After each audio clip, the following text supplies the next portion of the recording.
vast inner space. At last the carbon nucleus. So massive and so small. This carbon nucleus is made up of 6 protons and 6 neutrons. We are in the domain of universal modules. There are protons and neutrons in every nucleus, electrons in every atom. Atom is bonded to every molecule out to the farthest galaxy. As a single proton fills our scene, we reach the edge of present understanding. Are these some quarks in intense interaction? Our journey has taken us through 40 powers of 10. If now the field is 1 unit, then when we saw many clusters of galaxies together, it was 10 to the 40, or 1 and 40 zeros.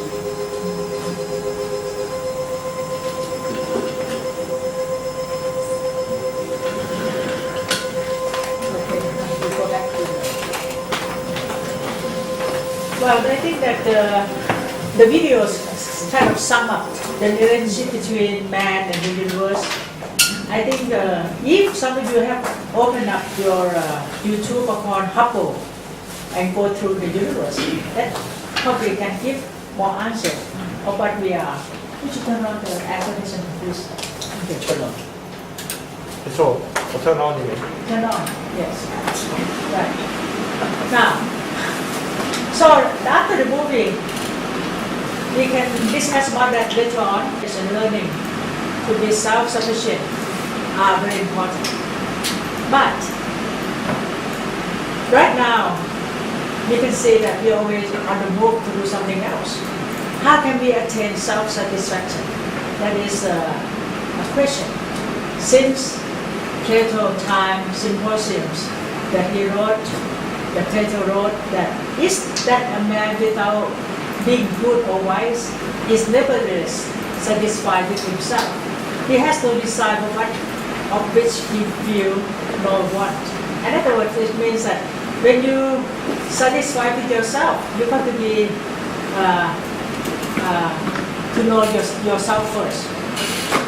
So Socrates' emphasis upon self-satisfaction or self-knowledge, which means to cultivate oneself upon the knowledge of the self. Without such wisdom, one is ignorant, and this is the root of all greediness. Therefore, to be content with the self is the most important thing. Socrates also said that an unexamined life is not worth living, which means without observing the self, what do we want to do with this life? To know the answer is what we can do or achieve for our life. How far can we go without disturbing nature? What do we have our limits, or do we know our limits? How far we go on developing some scientific development and the natural world around us? So we are at the point of no return of damaging ourselves and the world. According to the NASA and according to everything that we have, the climate change, the resource scarcity, inequality, and ecosystem collapse, everything is collapsing. Right now we have gone through so many problems with the weather around us. So, mindfulness and self-knowledge, the importance of being acting in the present moment, not being in the past nor the future. So the internet connected with the whole, transforming oneself, and the action will transform itself. How do we connect with the whole? That is the most important subject for man at the moment, because we are always separate ourselves from the whole for the rest of the world. The feeling of loving and giving, empathy and kindness will come true without trying, with this mindfulness or self-knowledge.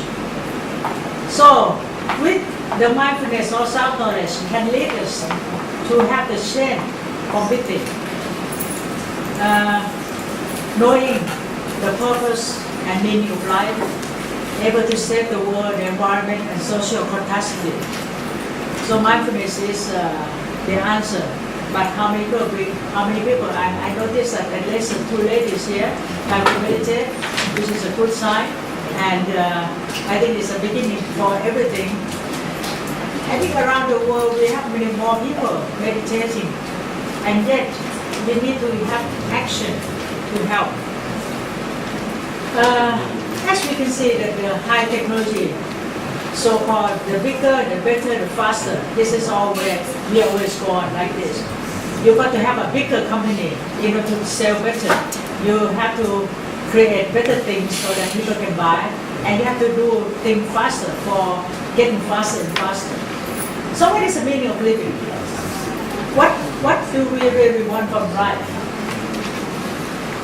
You know, we have to stop and ask the question.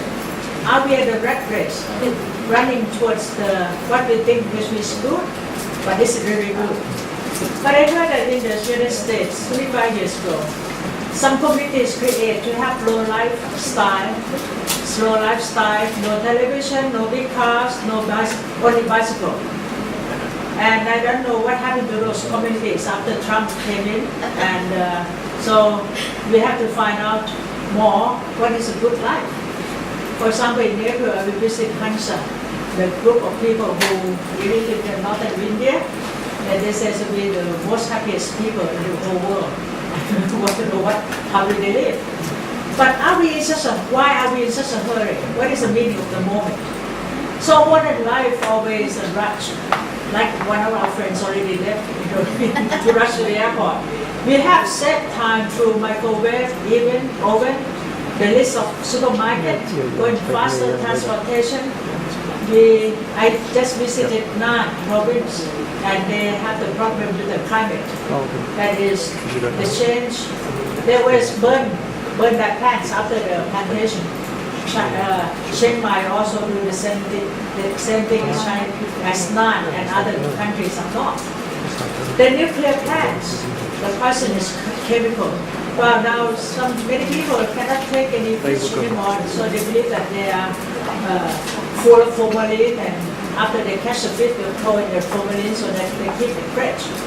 So, the problem is that all these things that's going on, can we really save time? Henry David Thoreau wrote, why should we have lived in such a hurry and waste life? We are determined to be starved before we are hungry. Men say that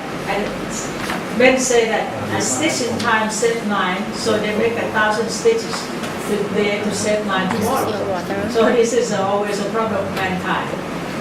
Well, I just want to be just a little bit light for you at the moment by noticing the Tao Pooh. And this book came out after A.A. Milne wrote his the Pooh Bear, the Winnie the Pooh. And I think the one who wrote the Tao Pooh is the one who really fond of Tao. And he said that Christopher Robin once asked Pooh a question.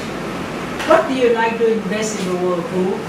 Pooh said, what I like best in the world is me and piglets going out to see you. And you say, what about a little something? And he said, well, I shouldn't mind a little something, which Pooh means honey.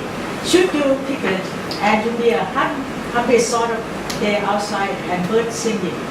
So we're asking how many people take along the sidewalk and watching the birds and enjoy the sight way that we are existing around us right now.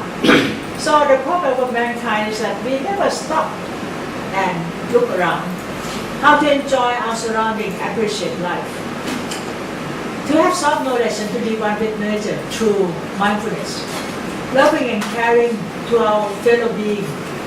Then we know how to heal the world and sympathy to all. Like Benjamin Prof, the Tao Pooh expressing Liu's poem. The clouds above us join and separate. The bliss in the courtyard leaves and returns. Life is like that, so why not relax? Who can stop us from celebrating?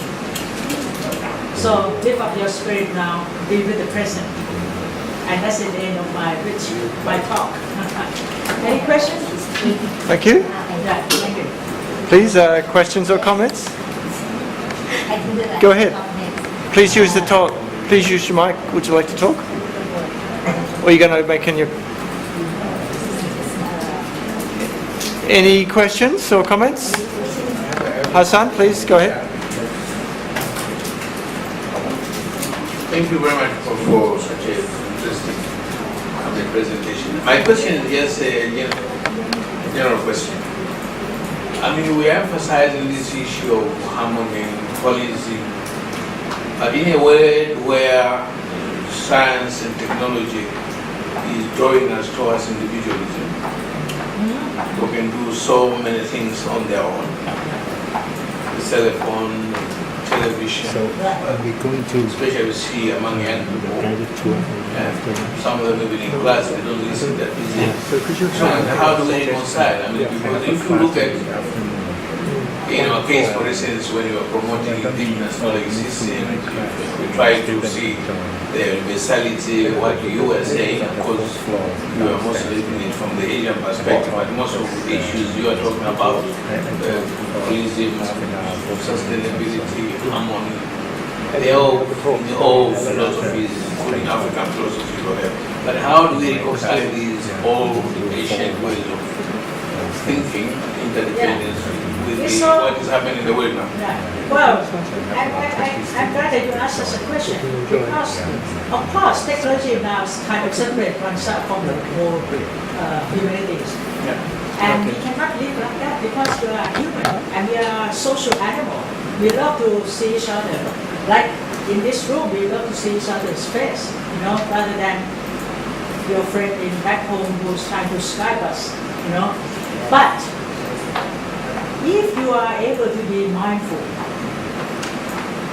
you're expanding yourself to the natural world around you, to the people around you, to your place, your home, everything.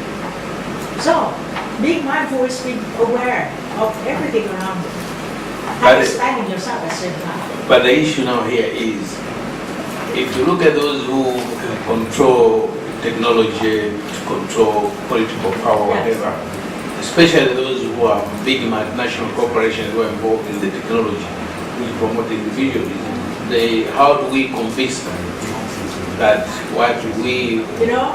One of the thinkers said, we can't change the world, but we can change ourselves. For example, if the small units can hold on to yourself, you can change the world, others, little by little. But to make the policy for those, the big technology or the big policy maker, impossible, almost impossible. Or you can educate those people. That is another question. So now the question of free will and determinism comes in again. We can choose to do what we want, right? Within the limit that we have. Any more questions, please? More questions or comments? So that didn't stay here, so he couldn't have any question. And I hope nobody was using her cell phones. Len is already afraid this is Chutatip. I hope you're not using a cell phone. She always tells people, Lynn, your work is for sustainability. Any comments?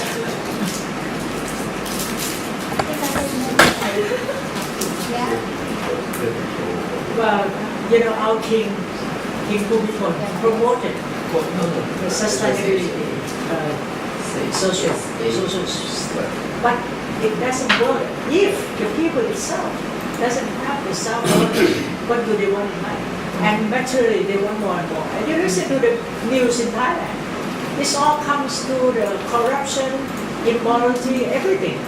Everywhere. Yeah, everywhere. Well, you'd say it everywhere, because this is the whole world we are living in. Yeah. Is it in your country too? Yeah. Oh. Well, so we share. It's good to share. I will by myself. I will be very depressing to see that the whole society in Thailand is not like 50 years ago. It's beyond that you can think of. That it can be this bad, Yeah. Okay, well, no more comments. I think it's most interesting in terms of sustainability. Firstly, people think of the environment. And then later we thought of the social aspects.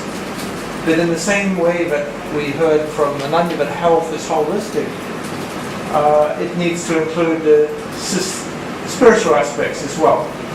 If we don't have a spirit, and in fact, the guiding reason that people have in their life for the inheritance is often the spiritual. And so it hasn't been explored so much. So your paper is very opportune. Thank you. No more question. I think people are ready for lunch. Thank you very much. So we have another presentation. Thank you so much. Thank you.